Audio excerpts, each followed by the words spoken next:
Hello students, स्वागत है आपका आपके खुद के यूट्यूब चैनल विज्ञान बुद्धि में, जहां आज हम लोग क्लास 8th के लिए विषय विज्ञान की कार्यपत्र नंबर पढ़ने जा रहे हैं 13th, है ना। टॉपिक वही चल रहा हमारा सूक्ष्म जीव।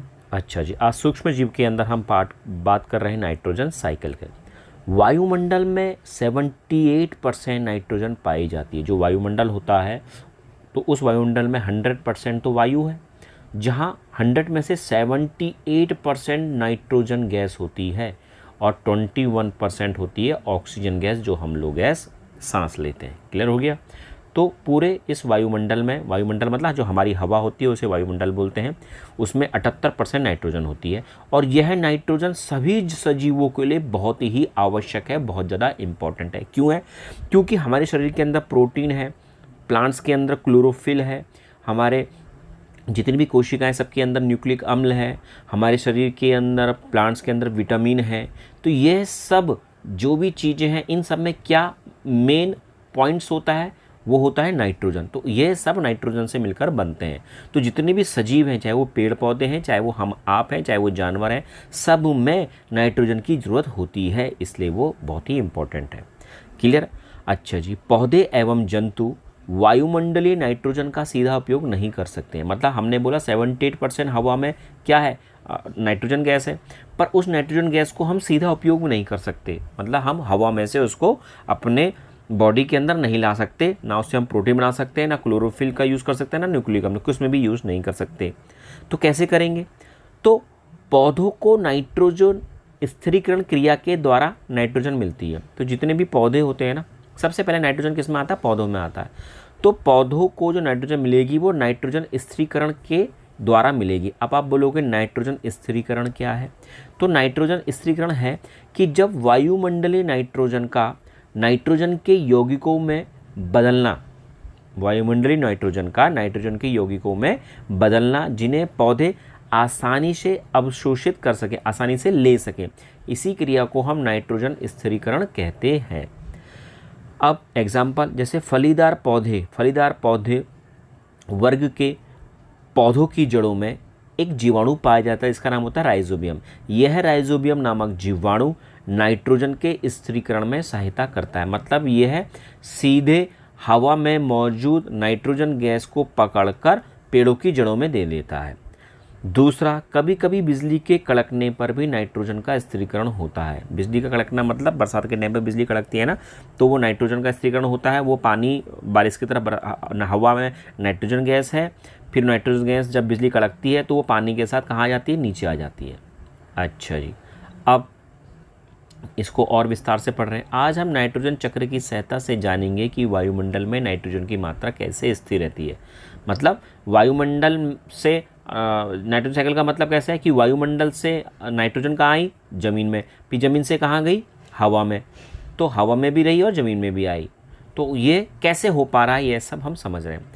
मिट्टी में उपस्थित जीवाणु व नीले हरे शैवाल वायुमंडल की नाइट्रोजन को नाइट्रोजन के यौगिक में बदल देते हैं। तो आपने देखा होगा काई होती है ना, जिसको काई बोलते हैं, वो शैवाल होते हैं। और कुछ जीवाणु जो होते हैं वो वायुमंडल में जो हवा में जो नाइट्रोजन है उसको नाइट्रोजन के यौगिक में बदल देगी, नाइट्रोजन के यौगिक में बदल देगी, मतलब नाइट्रोजन के पदार्थों में उसको बदल देगी। फिर यह नाइट्रोजन के यौगिक, मतलब नाइट्रोजन के पदार्थ, यौगिक बोले या पदार्थ बोले एक ही बात है, तो नाइट्रोजन के यौगिक या पदार्थ मिट्टी में चले जाते हैं। क्योंकि ये नीले हरे शैवाल और जीवाणु का मिट्टी में, तो इसलिए मिट्टी में आ जाएंगे सारे के सारे नाइट्रोजन से बने यौगिक। पौधों की जड़ों द्वारा यह नाइट्रोजन यौगिक पौधों के अन्य भाग तक चले जाते हैं, वहाँ पर उनसे प्रोटीन व अन्य यौगिक बनते हैं। फिर कहने का मतलब क्या कि भैया ये पेड़ है ना, और ये पेड़ों की जड़ें हैं, मिट्टी में नाइट्रोजन के यौगिक आ गए हैं, तो मिट्टी की जड़ें क्या करेंगी? नाइट्रोजन के यौगिक को पकड़ेंगी और पूरे बॉडी पार्ट में पहुंचा देगी। किसके? प्लांट के, उसके पत्तियों में, उसके फलों में, उसके फूलों में, सब जगह पहुंचा देगी। फिर पेड़ इनका क्या करेगा? पेड़ में क्या बनेंगे? प्रोटीन बनेंगे और अन्य यौगिक बनेंगे। क्लियर हो गया। फिर इन पेड़ पौधों को कौन खाता है? जंतु खाता है भैया, हिरन खाता है, हाथी खाता है, सब कुछ खाते हैं भैया, इसको बकरी खाती है, गाय भैंस सब खाते हैं, है ना। फिर जंतु इन पौधों को खाता है। तो यह नाइट्रोजन जंतु पौधों से कहाँ चला गया? जंतुओं में चला गया, क्योंकि भैया वो सारा का सारा नाइट्रोजन पेड़ पौधों में था, पेड़ पौधों में प्रोटीन बना रहा था, या अन्य यौगिक में था। पर अब उस पेड़ पौधों को किसने खा दिया? जंतुओं ने खा दिया, तो वो कहाँ चला गया? जंतुओं में चला गया। क्लियर हो गया। अच्छा जी, तो जानवरों में भी चला गया और पेड़ पौधों में भी आ गया। फिर पौधे तथा जंतुओं की मृत्यु के बाद मिट्टी में उपस्थित जीवाणु एवं कवक इन नाइट्रोजन अवशिष्ट को नाइट्रोजन यौगिक में बदल देते हैं। अब क्या होता है भैया, कुछ सालों बाद पेड़ भी मरेगा, पेड़ टूट जाएगा आंधी में, भूकंप में, और जंतु भी मर जाएंगे। हर कोई जिंदा तो रहता नहीं, ये सारे के सारे मर जाएंगे और कहाँ रहेंगे, ज़मीन में दफन हो जाएंगे। जब ज़मीन में दफन होंगे तो इनमें भी तो नाइट्रोजन होगा, क्योंकि पेड़ पौधों में भी नाइट्रोजन है, जंतु में भी नाइट्रोजन आ गया। अब जब मर गए हैं तो ये मिट्टी में मिलेंगे।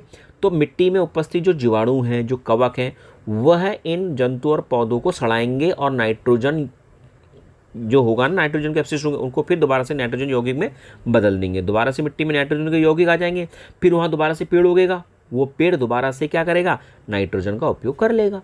क्लियर हो गया। अच्छा जी, कुछ विशेष जीवाणु नाइट्रोजन यौगिकों को नाइट्रोजन गैस में बदल देते हैं। अच्छा जी, अभी तक तो पूरी की पूरी नाइट्रोजन कहाँ आ रही थी, ज़मीन में आ रही थी, ज़मीन से वो पेड़ पौधों में जा रही थी, फिर जानवर में जा रही थी, फिर जानवर पेड़ पौधे मर जा रहे थे, फिर वो नाइट्रोजन कहाँ आ रही थी, ज़मीन में आ रही थी। पर ज़मीन से अभी कहाँ नहीं गई, हवा में नहीं जा पाई। कहाँ नहीं जा पाई वो, अभी हवा में नहीं जा पाई, खाली ज़मीन में रही। तो अब क्या कह रहे हैं कि कुछ ऐसे विशेष जीवाणु होते हैं जो मिट्टी में उपस्थित नाइट्रोजन यौगिकों को नाइट्रोजन गैस में बदल देते हैं। तो मिट्टी के अंदर जो कुछ नाइट्रोजन यौगिक होते हैं ना, तो कुछ जीवाणु क्या करते हैं, उन नाइट्रोजन यौगिकों को नाइट्रोजन गैस में बदल देते हैं। और गैस हमेशा कहाँ जाती है, ऊपर जाती है। गैस तो हवा होती है, तो हवा में चली जाती है। तो इस तरह से वायुमंडल में नाइट्रोजन की मात्रा लगभग स्थिर रहती है। तो ये कहानी हो गई हमारी पूरी भैया, है ना। तो आज की स्टोरी खत्म। ये कुछ आंसर दे रखे हैं, इनका आंसर आपको मैंने दे रखा है, आप इनको करो। कोई दिक्कत हो मुझसे पूछो। Okay students, bye.